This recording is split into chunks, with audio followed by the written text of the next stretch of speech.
Shalom saudaraku, selamat pagi semuanya. Jangan lupa ke gereja ya, ini hari Minggu. Pastikan Anda dukung gereja lokalmu ya. Temukan isi hati Tuhan lewat khotbah-khotbah yang disampaikan oleh pemberita firman ya. Selamat pagi saudaraku, hari ini kembali saya mau mengajak. Kemarin saya berbicara tentang bagaimana kita mewariskan jalan hidup kepada generasi kita, ya. Tapi ada hal yang penting juga, saudaraku. Bagaimana jejak Tuhan dilihat oleh anak-anak itu melalui pengabdian orang tuanya kepada Tuhan. Itu warisan juga. Itu warisan yang dia lihat langsung, anak-anak lihat langsung bagaimana orang tuanya mengabdi kepada Tuhan. Pengabdian orang tua kepada Tuhan di sini jangan dipandang secara sempit hanya hal tentang pelayanan di gereja loh ya saudaraku. Tetapi pengabdian kepada Tuhan itu dilihat secara luas, yaitu penyerahan segenap kehidupan orang tua itu tanpa batas untuk kepentingan Tuhan dan kerajaannya. Itu secara luasnya. Jadi penyerahan hidup tanpa batas ini terjadi dalam berbagai aspek kehidupan orang percaya. Mulai dari aktivitas sehari-hari yang sederhana. Bangun tidur ngapain? Oh, dia cari Tuhan. Papa mamaku cari Tuhan. Kalau malam mau tidur, oh papa mamaku ajak aku untuk mesbah keluarga, membangun mesbah sama Tuhan. Bagaimana kalau aku mau berangkat sekolah, oh papaku mengurapiku, meletakkan tangan di atasku dan memberkatiku.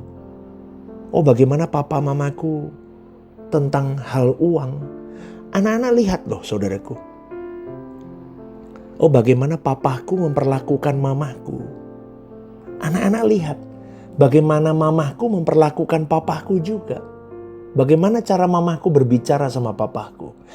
Itu anak semua merekam dan itu semua menjadi warisan saudaraku. Bagaimana papaku, mamaku berhadapan dengan anak-anaknya. Bagaimana ketika aku salah melakukan sesuatu, bagaimana respon orang tuaku. Bagaimana mereka mendidik aku. Bagaimana mereka membelai aku, mengasihiku dengan caranya.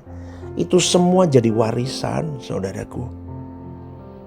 Itulah yang saya katakan pengabdian kepada Tuhan di dalam aktivitas hari hidupnya. Dalam pekerjaannya, berkeluarga, dalam pernikahannya. Anak-anak merekam pernikahan model apa yang digambarkan orang tuanya. Kudus apa enggak pernikahannya? Kalau pernah enggak kudus, bagaimana orang tuanya menangani atau mengembalikan itu semua di hadapan Tuhan dan di hadapan pasangannya. Anak-anak lihat loh. Aduh, enggak gampang saudaraku begitu. Tetapi itulah pengabdian orang tua kepada Tuhan. Segala yang dilakukan orang percaya dalam pengabdian kepada Tuhan itu diarahkan bagi kepentingan Tuhan semata. Maka sekali lagi ya saudaraku, orang tua dengar baik-baik renungan ini. Jadilah orang tua yang benar.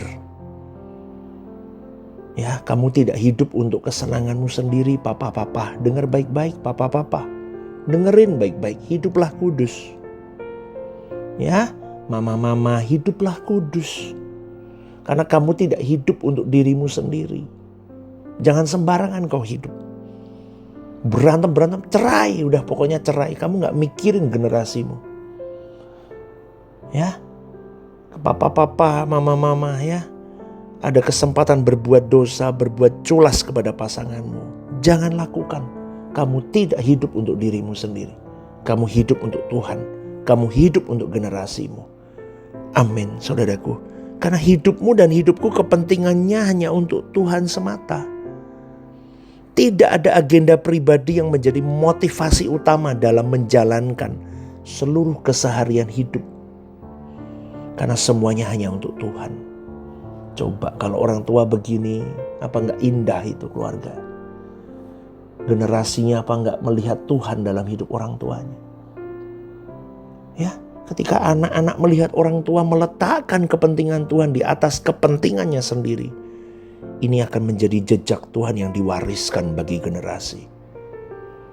Dengan menghidupi hal ini, saudaraku, bukan berarti kita abai terhadap kebutuhan anak-anak. Enggak loh. Anak-anak tetap bisa mendapatkan pembiayaan hidup, biaya sekolah, apalagi ya semua tetek bengek kepentingan mereka lah. Fasilitas-fasilitas yang dibutuhkan. Tapi hidup orang tua harus diabadikan sepenuhnya hanya untuk kepentingan Tuhan.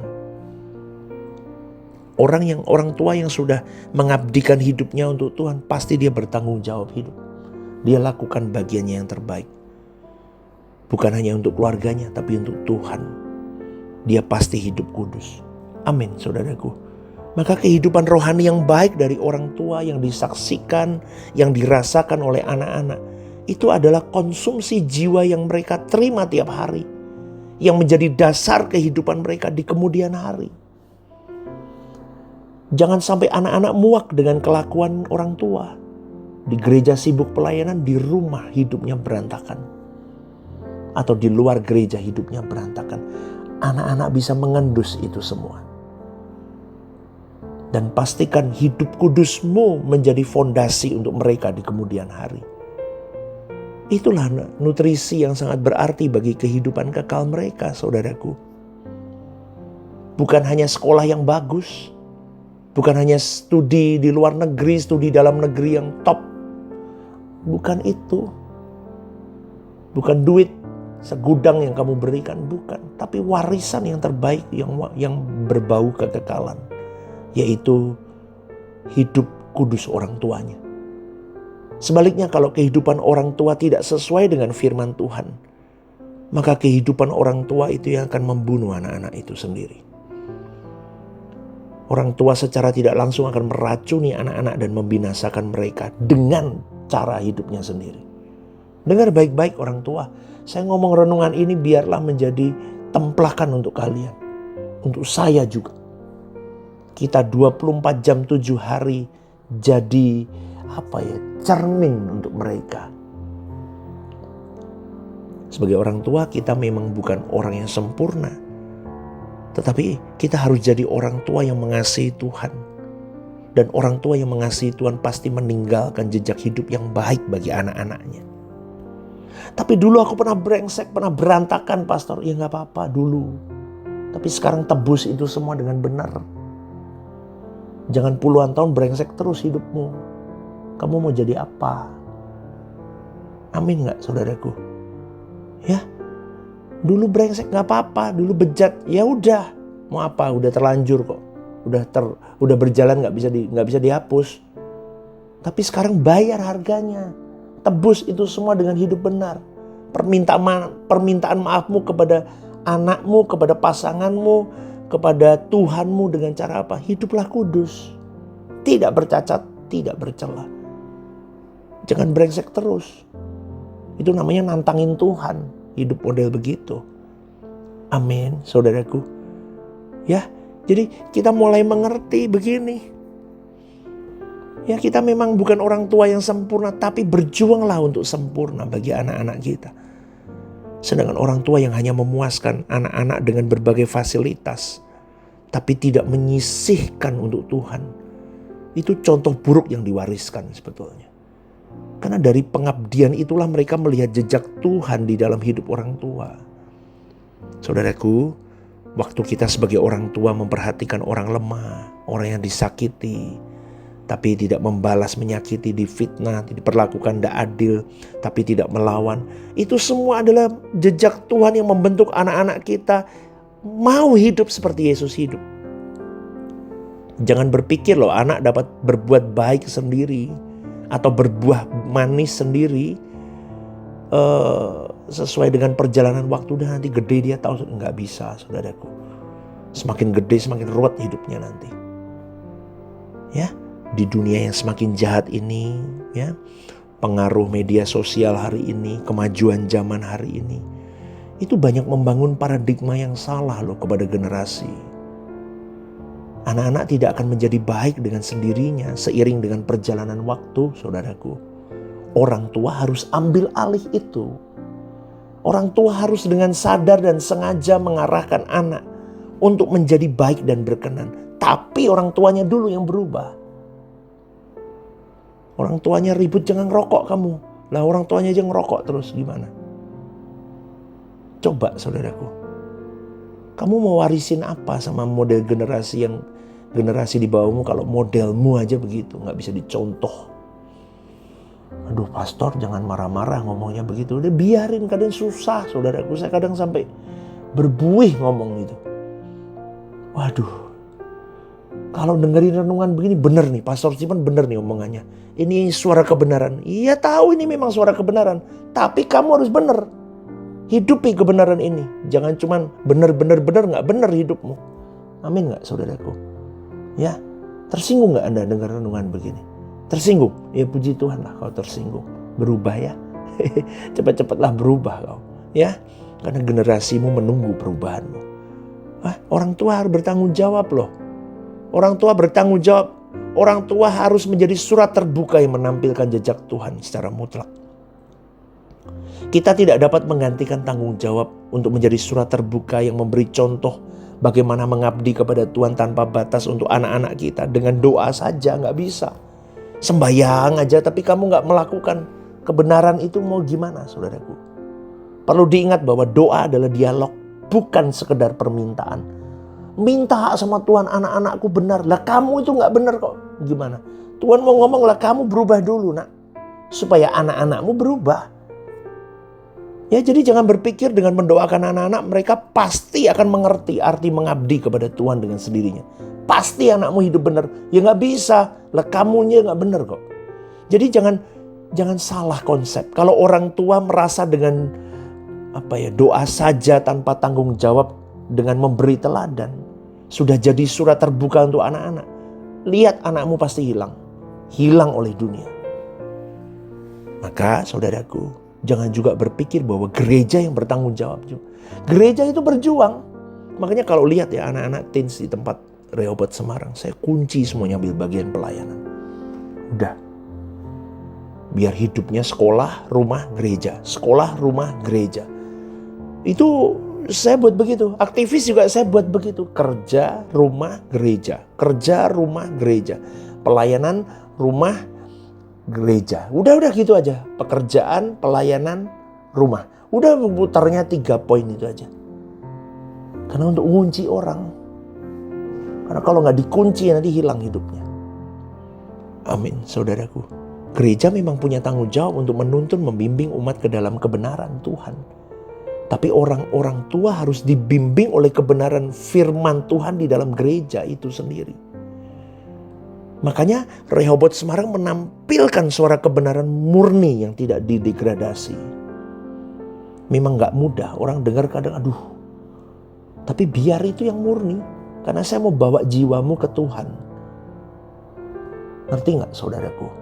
Ya, jadi orang tua yang hidupnya diubah oleh kebenaran akan memberikan jejak hidup yang tidak wajar di bumi ini.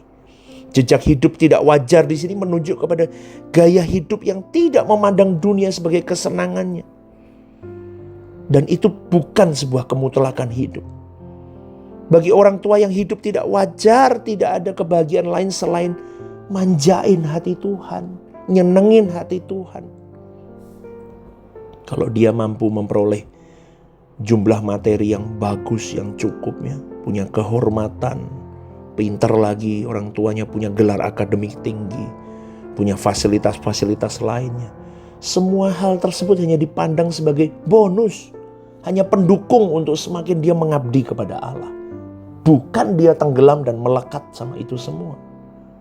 Itu anak-anak bisa mengendus loh. Oh ini papa mamanya tuh lihat duit banget nih. Wah kalau sama orang kaya sampai menghamba begitu. Tapi kalau sama orang gak punya duit, wah menghinanya minta ampun. Anak-anak bisa mengendus itu. Makanya saya pekakan hal itu saudaraku. Makanya di gereja yang saya layani Rehoboth Semarang, saya gak bedain tuh Mau orang kaya, mau orang miskin, mau orang gak punya duit, mau pangkat, mau terkenal gak terkenal, sama. Kenapa? Saya sedang mewariskan itu ke generasi di bawah saya. Jangan nanti pelayanan jadi lihat duit orang. Rusak itu nanti pelayanan. Amin, saudaraku. Maka tidak wajar di mata dunia berarti tidak mengikuti pola hidup di dunia. Hidup dunia yang menempatkan kebahagiaan dan rasa aman dari hal jasmania. Tuhan saja sumber kebahagiaan kita, sumber rasa aman kita. Ini tidak wajar loh di mata dunia, tapi wajar di mata Allah. Maka saudaraku, para orang tua, dengar baik-baik ya. Yuk kita tunjukkan gaya hidup bertanggung jawab sama Tuhan. Kita tunjukkan hidup yang bergantung penuh kepada Tuhan. Dan kita tunjukkan bagaimana hidup yang menempatkan Tuhan sebagai satu-satunya kepentingan kita. Amin, saudaraku. Sehingga kita bisa meninggalkan jejak bagaimana orang tua mengabdi kepada Tuhannya. Ayo menangkan, save our generation, menangkan generasi kita. Dorong anak-anak kita untuk cinta Tuhan, dimulai dari kita dulu. Amin ya saudaraku ya. Selamat hari Minggu, selamat melayani dan selamat beribadah. Jangan malas, langkahkan kakimu. Lihat, ingat ya, generasi lihat bagaimana kau rajin ke gereja apa enggak. Hati-hati loh. Ya, Tuhan memberkati.